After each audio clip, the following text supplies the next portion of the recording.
नमस्कार दोस्तों, आज हम एक ऐसी भूतिया कहानी के बारे में बात करने जा रहे हैं जिसे सुनकर आपके भी रोंगटे खड़े हो जाएंगे। तो कहानी में अंत तक बने रहिए।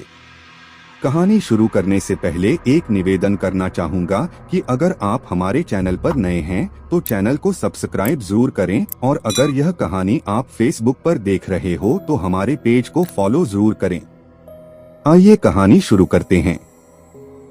गांव के किनारे पर एक पुरानी हवेली खड़ी थी।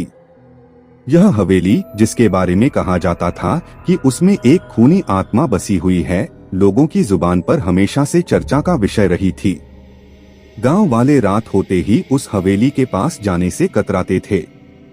कहते थे कि रात के समय हवेली से चीखें सुनाई देती थीं, और जो भी वहां गया वह कभी लौटकर नहीं आया।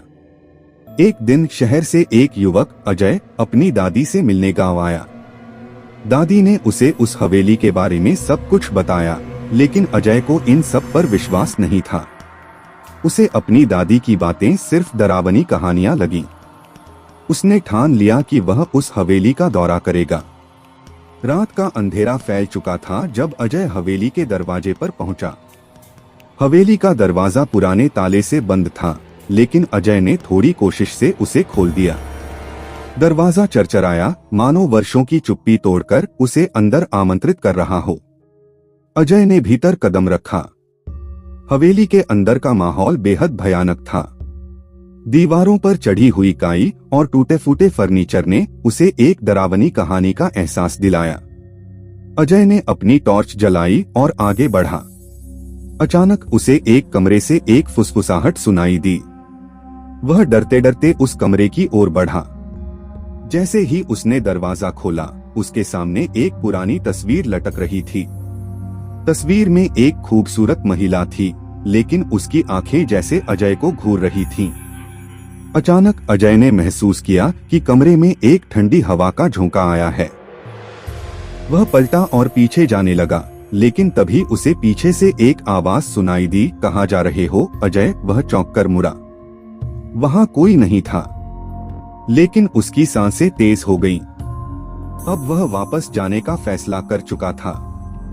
जैसे ही वह दरवाजे से बाहर निकला, दरवाजा अपने आप बंद हो गया। अजय ने दरवाजे को धक्का दिया, लेकिन वह नहीं खुला। तभी उसके सामने वही खूबसूरत महिला प्रकट हुई। वह महिला सफेद कपड़ों में थी और उसकी आंखों में एक अजीब सी चमक थी।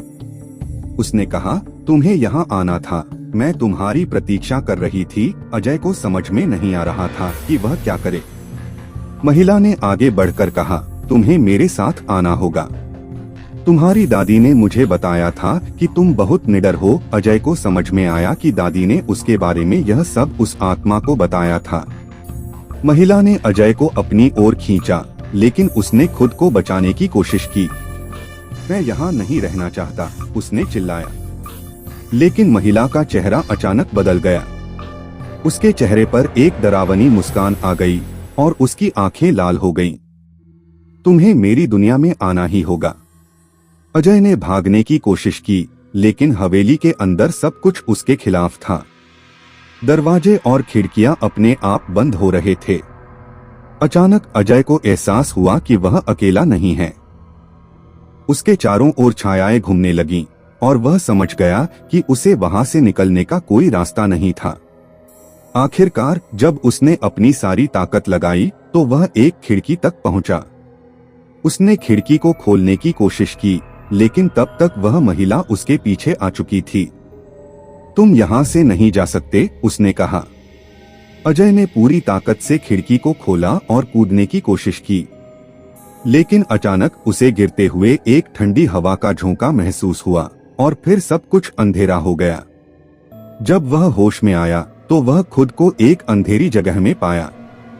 वहां उसे वही महिला दिखाई दी, लेकिन अब वह अधिक डरावनी लग रही थी। अब तुम मेरी दुनिया में हो अजय, उसने कहा।